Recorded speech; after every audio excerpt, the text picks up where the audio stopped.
Hello, today I would like to talk to you about a self-sustaining fusion reactor from GregTech.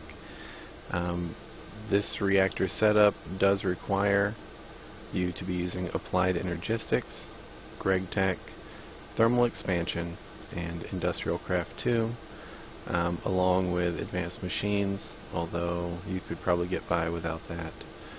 So what we're doing here is we are creating all of the components that we need to do a helium-3 deuterium reaction inside our fusion reactor, and the output of our reactor is enough to indefinitely sustain this.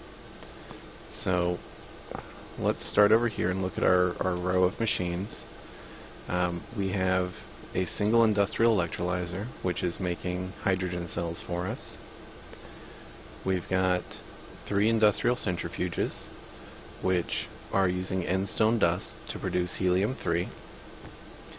We've got 3 industrial centrifuges, which are using hydrogen cells to produce deuterium cells. And then we've got 1 industrial centrifuge here, which is collecting the helium cell waste from the reactor and turning it back into helium-3 cells for us. Additionally, we've got a row of 22 recyclers, each with a single overclocker upgrade in them, and those are paired up with 22 igneous extruders, and those are producing our scrap that's being fed into our matter fabricator here. In our applied Energistics system, we've got a few recipes that we require for this. We need to be able to craft 24 redstone from 4 UU matter. We don't actually need, oh wait, no, we do need this. We need to be able to reclaim our empty cells, our compressed air cells into empty cells, and those compressed air cells are generated when we make our hydrogen cells. And we also need to make scrap boxes out of 9 scrap. This one in red here, this is our little trick to make our end-stone dust. So we are telling Applied Energistics that we're making 1 dirt from the tomb of Alcahest, 1 end-stone, and 1 redstone. And for a full explanation of what's going on there, I have another video. It's the Applied Energistics Cyclical Crafting Edge Case. And that kind of explains why we need to do it this way, but just understand that we do. So what we've got here, we've got a level emitter, and it's saying if we have less than 128 endstone, light up this dark cable, and this will attempt to craft dirt, which we know is actually using this recipe here, which is actually making 17 endstone for a net gain of 16 endstone from each 1 redstone dust. The tomb of Alcahest is not consumed in this craft. We also have a level emitter here, which is saying if we have more than 1 compressed air cell, then craft a empty cell. So that's just reclaiming our compressed air cell so that we're cell neutral here. And then over here, anytime we're at less than 128 endstone dust, we're pumping our endstone into here and making endstone dust out of it. And then we've got level emitters here as well. So we're capping our hydrogen cells at 256. We're capping our helium-3 cells at 192. And we're capping our deuterium cells at 192. And on the fusion reactor itself, we're just pumping helium-3 into the top, and we're pumping deuterium into the bottom. And then we're just taking everything out of the side. And so for each reaction here, it's going to give us 1 helium cell back and 1 empty cell back. So this is a cell neutral conversion here as well, and of course we're reclaiming those helium cells. We're turning those back into helium-3 cells and getting empty cells back as an additional waste byproduct.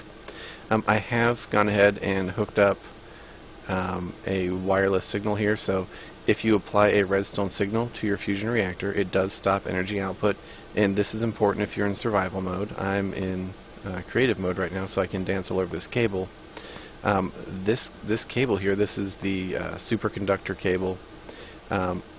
If it is outputting power, this fusion reactor outputs, I think, 1 million EU packets. If you come close to this cable while it is doing that, it will immediately kill you, even if you're wearing full quantum armor or a grav suit. it will kill you immediately. So to get this power back out, we're running it through 4 supercondensators, and let's just go ahead and see what our power output looks like here. It should be 32,000 EU per tick, but it's going to kind of waffle a little bit because the packet size is so large.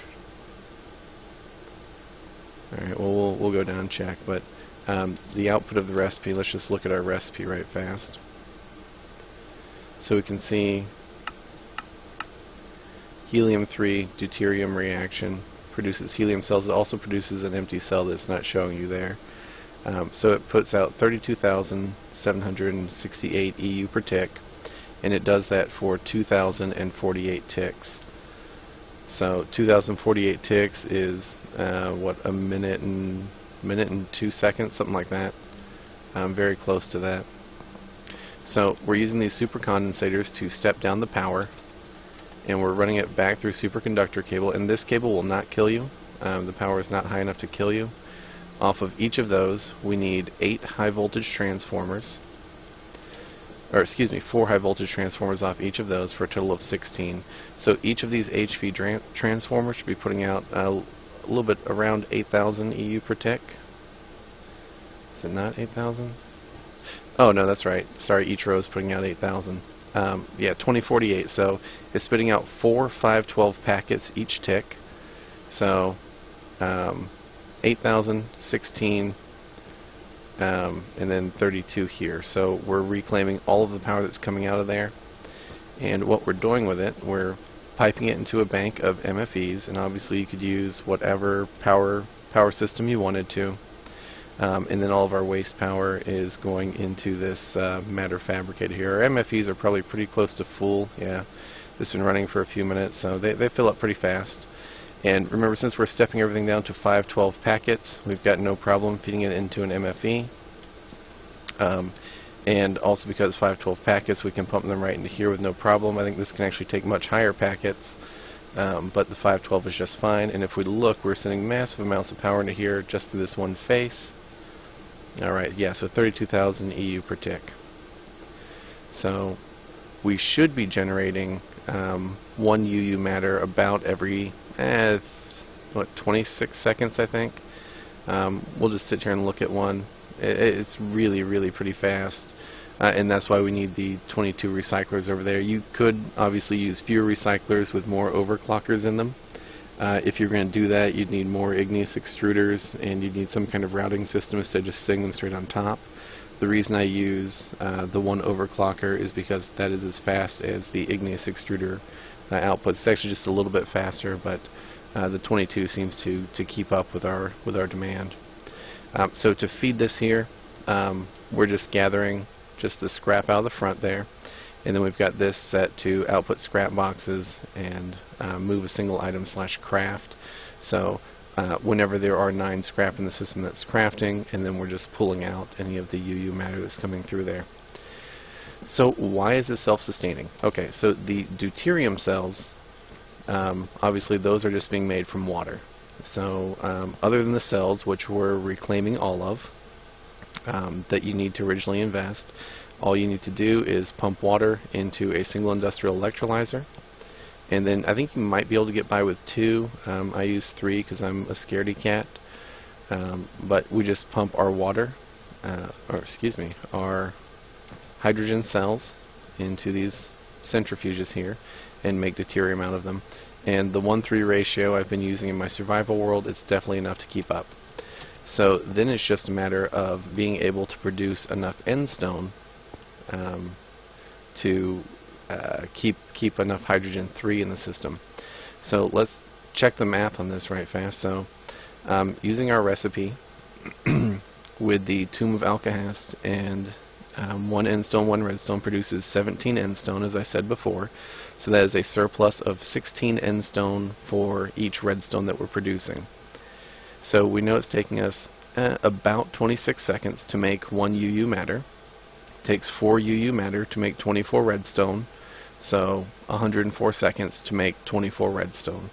1 cycle is 102 seconds, and in order for that to go, we need 16 endstone, or the equivalent of 1 redstone. So basically, every cycle we make about 24 redstone, and we use 1. Obviously we don't have to use it all for redstone, which means that all that spare UU we have to do whatever we like with, or we could even be drawing off more EU into our network here and slow down our matter fabricator. So let's look and see, including the applied Energistics network, all of these machines over here, and all of our recyclers, how much power are we using. And just for a moment here, I'm going to pull everything down below its thresholds just so all of this stuff will start kicking off here. Let's go ahead and take some of this out, some of this out, some of this out, tons of this out, and anything else, and some of this out. And let's check our EU reader now that we've got how much helium-3 do I need? Oh wow, way overstocked. Oh, we don't now. Okay, so with everything running there except our helium reclamation on the end, how much power are we using? Alright, so our entire system to fuel this operation with everything running, and that's counting the applied Energistics system and its crafting operations, all of our recyclers, all of our machines, we're using just over 200 EU per tick. So 200 EU per tick in is, and some free water that we're getting from an aqueous accumulator, and I don't think I went and looked at that specifically, but that's all it is, just one aqueous accumulator which uses no power and no resources. So 212 EU per tick, and we're getting 32,000 EU per tick back out, with just the overhead of needing 1 out of every 24 cycles to be dedicated to producing endstone dust. And there's a little bit of slop on there, obviously. The cycle time and the UU production time don't line up precisely. So, but also do remember that we'll be using some of our helium cells here and reclaiming those. So we are actually making a little bit more helium-3 than just what we're getting from the endstone dust. So that, my friends, is everything you need for a permanent and self-sufficient fusion reactor. I appreciate you watching, and I hope you have a great day.